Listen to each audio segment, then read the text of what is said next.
Hello everyone and welcome back, and thank you also for taking a break from your turkey sandwiches and mince pies to join us for this video.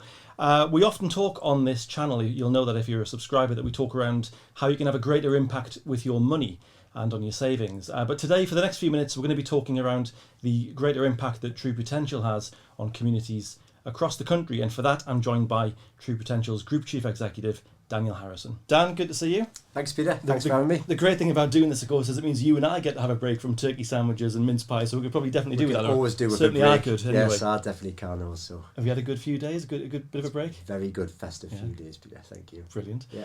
I wanted to talk just for a couple of minutes really today, just about the, like I said at the top there, the impact that TP has on communities, of which there are many communities that benefit, and that effect is felt very widespread. But can I just ask you, it maybe sounds like a bit of a silly question at the top, but why do we do it? Often I hear David Harrison, Group Chairman, talk around just the pleasure he gets from it and how it makes him happy. Is that the same for you? I think it is. I think there'd be something wrong with all of us. I think it's in human nature to want to create a positive impact. Yeah. I also think businesses do have a responsibility to a degree to help out with the wider community side of things. I think businesses, as we know, can be a real power for good in terms of, say, how we help our clients build up their own personal finances. But I think you can take that power for good to the next step and deploy not just profit, but to deploy, say, the 380, 390 members of staff who we've got working with us at True Potential to look towards the greater good side of things. So yes, a lot of personal pleasure comes with it, but I think there's a lot of kind of thinking and direction which we think True Potential can help with. And do you think that need has got greater, say, in the last couple of years for obvious reasons with COVID? I mean, TP's been very active, and so is the Harrison Foundation that we'll talk about in a few minutes' time, but been very active for well over a decade, probably 14 years. Yeah. But I mean, do you sense just in terms of the communication that you get coming in, is there more demand for businesses to play that kind of role now? Yeah, I think if we rewind back 14 years, when True Potential was first formed, my family have a charitable trust, and one of the things David did when he set True Potential up was to award the charitable trust shares in True Potential. Yeah. So for the last 14 years, True Potential has been paying, say, dividends and other such rewards into the charity side of things. That's been fantastic for the Harrison Foundation, because it means they're self-funding, so we don't have to go out and get donations like you see a lot of other charities do. So I think that's certainly over the last 14 years that's evolved, and we've been able to use that money for positive change. But I think certainly the last 20 months or so now with the COVID side of things, Peter, I think it has brought certain causes to the forefront. I think it has exposed where there can be some gaps in society, but gaps also in funding and in needs. And I think it's actually probably offered more opportunities for businesses such as True Potential to actually get involved, because more people have been asking, but also there's been heightened exposure. So you look at, say, something we did all the way back in January, was about helping children out with access to laptops. Yeah, I remember we were just literally into the turn of the new year, and it feels like a lifetime ago to me that we had that conversation. It seems a really long time. How could we help? And it does, and I think when we were talking about it at the time, I was saying how fortunate I was, because my children had access to great teachers. They had access to the internet in our house. They could access their lessons online. But there was, thousands, tens of thousands of children out there who I think didn't have either access to the internet or a laptop, or even reliable, kind of teaching resource as well. So that was probably a cause which we wouldn't have normally got involved with if it wasn't for an extraordinary event like we saw with this pandemic. And the way that worked was that as a tech business, we were able to repurpose computers that were no longer in use here, but we also just bought in an awful lot of brand new ones. And that was your point around, if you like, profit, turning it into the power to do a lot of good. Without the profit, you couldn't do that. But with a healthy profit, you're able to go out and purchase an awful lot of laptops and get them very, very quickly. I mean, within hours and days at the most, into the hands of kids who were, in families who were at home trying to do learning whilst also doing the job. And that was really important at that time, wasn't it? So you forget now what it was like back in January at the start of this year. No, it was a scramble, because it all happened very fast again with schools getting locked down again. I remember it was kind of, well, as anybody with children, the year before was hard work, with homeschooling. And I remember just the feeling of dread when it happened again in January. And I thought, well, rather than feeling sorry for ourselves, what can we at True Potential do? Because you were a big help with it as well, Peter, as far as helping us find the schools, helping us. Because what we didn't want to do is just buy a load of kit and then kind of say, what do we do with it? I think it was important that we spoke to educators, we spoke to some MPs as well, who said, this school really needs it. These children really need it. And you make a great point about profit as well. If you're profitable and you've got the right kind of people in the business who are motivated, they'll use that profit for good. From there. So again, it was a case of, let's not sit in our profit, let's spend it, let's buy some laptops. But also, because of the scale of the business we actually got good rates on the laptops as well. So it actually meant we could use the scale, and instead of buying 10 laptops, we could buy 20 for the same price and help 20 families out. I can't remember the exact amount of laptops we bought in there. It was more than, I think it may have been 50 or so in the end. I think and we've continued through the year as well into how it's sort of spun off into other charities that perhaps didn't have the kit or weren't able to do their job. So we've kind of continued with that thread, if you like. You mentioned there that the people at TP as well have 390-ish people working at True Potential, and every month in the year we ask different people within the business to nominate a charity, which they do. And how does that work? Tell us about the process of that. So we obviously have 12 months in a year, and what we don't want to do is just have loads of charities. What we want to be able to do is raise enough exposure and raise enough donations to make a real demonstrable difference to that particularly nominated charity. So what we do, we ask the staff to donate throughout the month, and then the management team and True Potential, again using profit, we double those donations there. And I think it's important that we let our staff nominate the charities, and we let some of our wealth managers do the same as well, because it's not all about what does Daniel think or what does Peter think or David or the rest of the management team. We've got 390 individuals who've got families, they've got social networks of their own, and they've got causes that mean a lot to them. So you even look at, say, February, when we were supporting, say, a food bank side of things.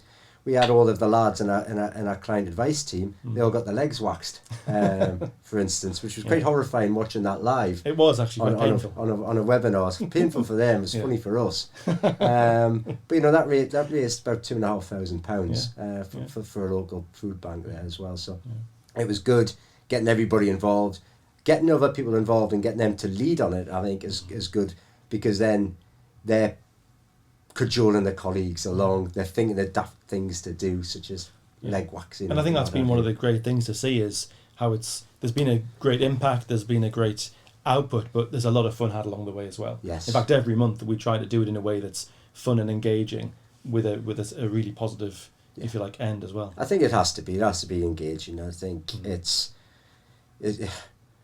there's no such. It's very rare you see any good cause out there and think, oh, I don't fancy, But what we're always mindful of is we don't want people to kind of get deadened to the good causes we're talking about. So you do have to promote them. You have to talk about how their money will make a real difference. You have to extol the benefits and of what these charities do. Yeah. There's a couple of notable ones in the year as well, Dan. There was obviously the Great North Run, which we did with our friends at the Sunshine Fund. You can talk about that in a moment. And on the theme of running, of course, our colleague and your fellow senior partner, Greg, has just finished his year-long run of John O'Groats to Land's End as well. So a couple of great examples of the sorts of things we've got involved in. Tell us a bit about those. A lot of running going on, and a third runner as well. We had Andy Askiff, who was one of our wealth management partners. He ran the London Marathon for children's cancer charity from there. So, but if we go to the first run, I guess, of this year, that was, as you say, Peter, we were helping out the Sunshine Fund. Sunshine Fund are a northeast-based charity who specialise in buying equipment for children with disabilities. Specialised wheelchair, for instance, for a child can cost £7,000 to £8,000. So a lot of money just to be able to help that little one get around. But importantly, I think the Sunshine Fund, they also give opportunities to those children. So it's not just, let's give you the wheelchair and off you go. It's, here's a wheelchair, and actually we're going to help you get on holiday, or we're going to help you go and do what we class as normal things as well. So we've supported them for a number of years now with Siobhan Sargent and the team at the Sunshine Fund. and love the charity. This year, just like last year, we were their Great North Run sponsor, which meant we got 10 or so spaces to run. Somehow I can't remember if I actually said I wanted to run it or people just said you are running got roped into it. Yeah, but I ran it along with some of my colleagues, and we raised £15,000, which was our best ever figure. We targeted originally £10,000, so to be able to get up to 15 was a real thrill. And again, just thinking about what does that mean? That's 2 wheelchairs, for instance, or equivalent for that particular charity. So that was a huge privilege, I think, to be involved with them. They're a small team as well. Again, that's something that we like to do with all of our charities. We don't just want to give an anonymous donation to, here's £5,000, almost do with it as you will. What we'd like to do is, when charities come to us, it could be we need 20 laptops for these 20 children, or we need £15,000 because we've got a wish list of all of this specialised equipment and what have you. So we like to be able to work with charities who almost give us projects or targets to aim toward. Because that way you see a demonstrable output. Exactly, you can see what you can see what your donation, the difference has actually made. Yes, absolutely that. So that was a great cause. Greg, at the minute it's 1,056 miles. So Greg's finished it. He's run 1,056 miles, which is a fantastic achievement. And I sit next to Greg most days in the office, and the last month or two, in November, December, the lad was knackered. From it. His knees are in bits. He's grumpy anyway. We call him Grumpy Greg, but he's even grumpier when But he got through it. He ran it, and that's raised thousands of pounds for a charity called Cash for Kids.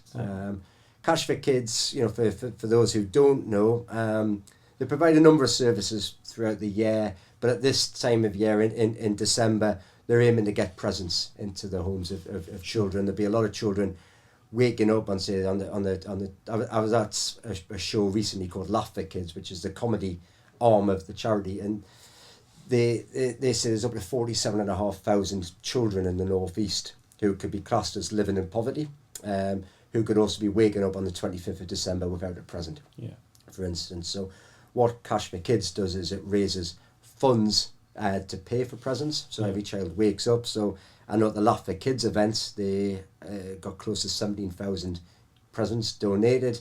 I know that the money that Greg has raised, where all of us running this year, goes towards paying for many more thousands of presents there.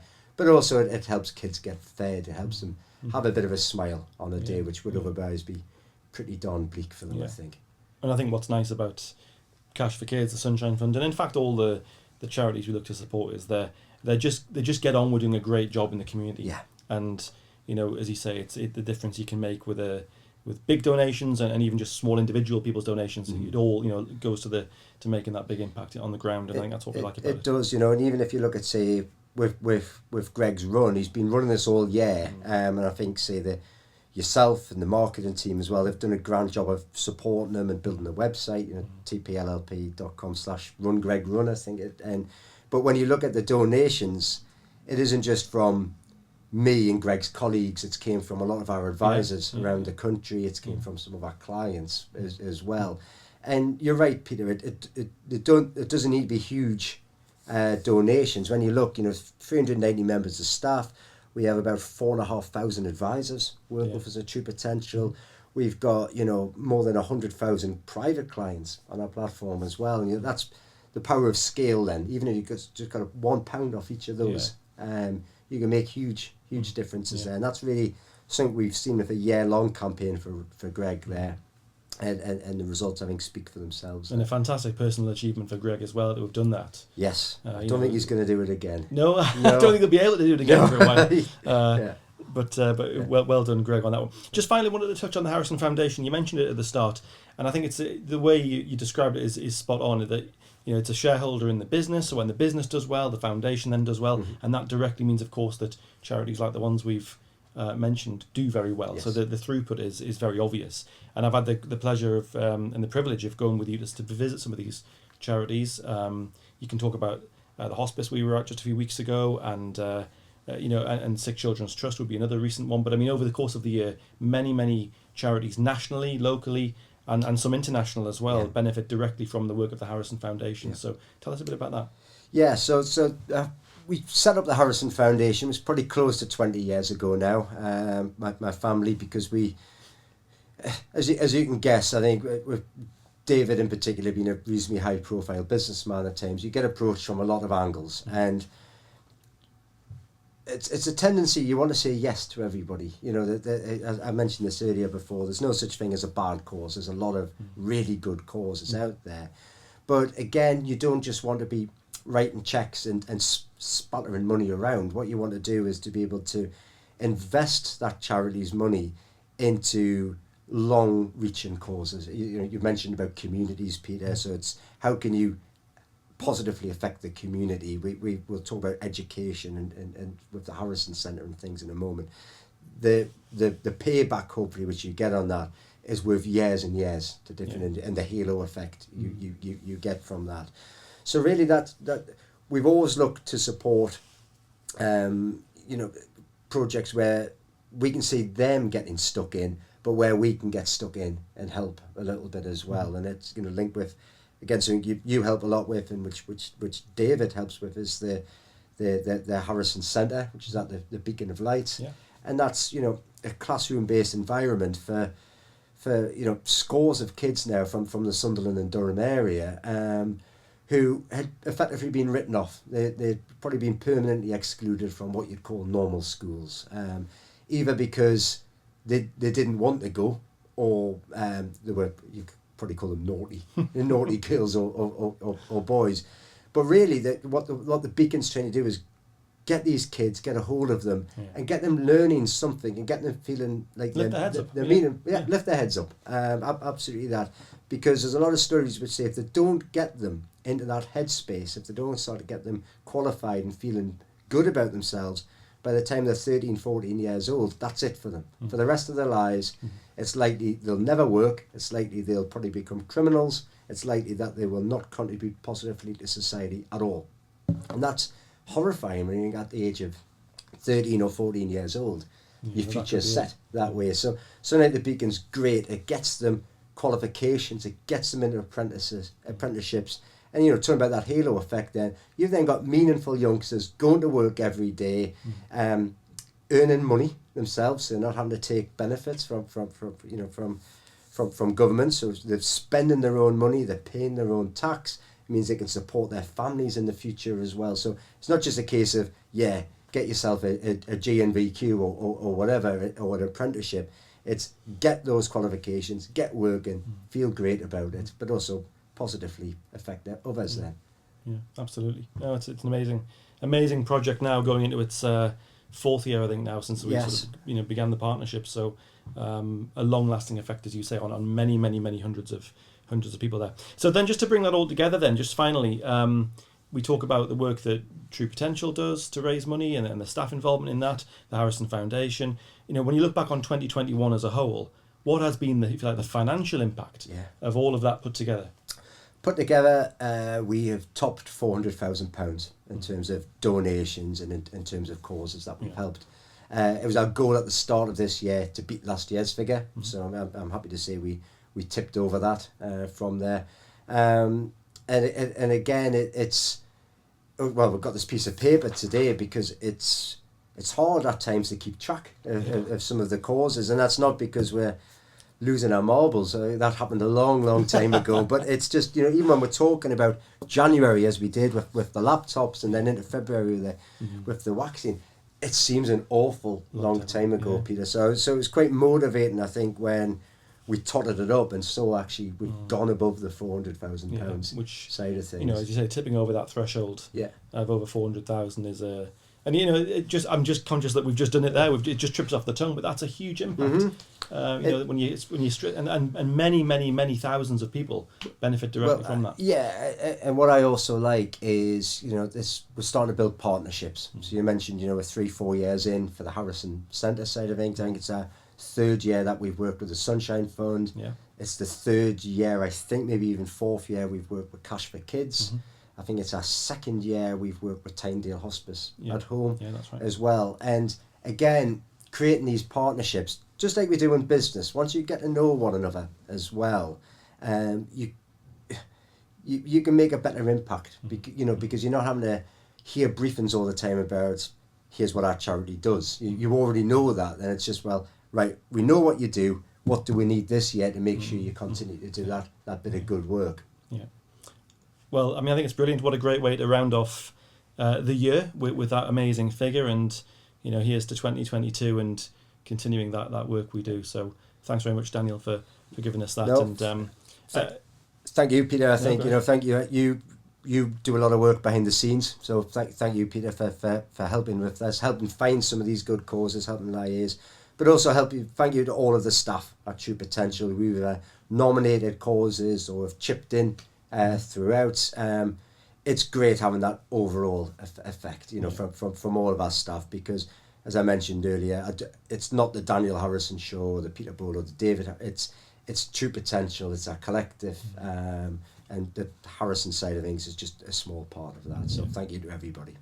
So there you have it. There's the impact that True Potential has, if you like, away from your own personal investments and savings. And just know that when you invest with us and you work with us, that you're part of an organisation that has that kind of impact in communities up and down the country that Daniel just talked about. If you want to find out more, by the way, you can click on the Harrison Foundation's website. We'll put the link on the screen for you, and also find out more at tpllp.com as well. But for now, thanks for watching.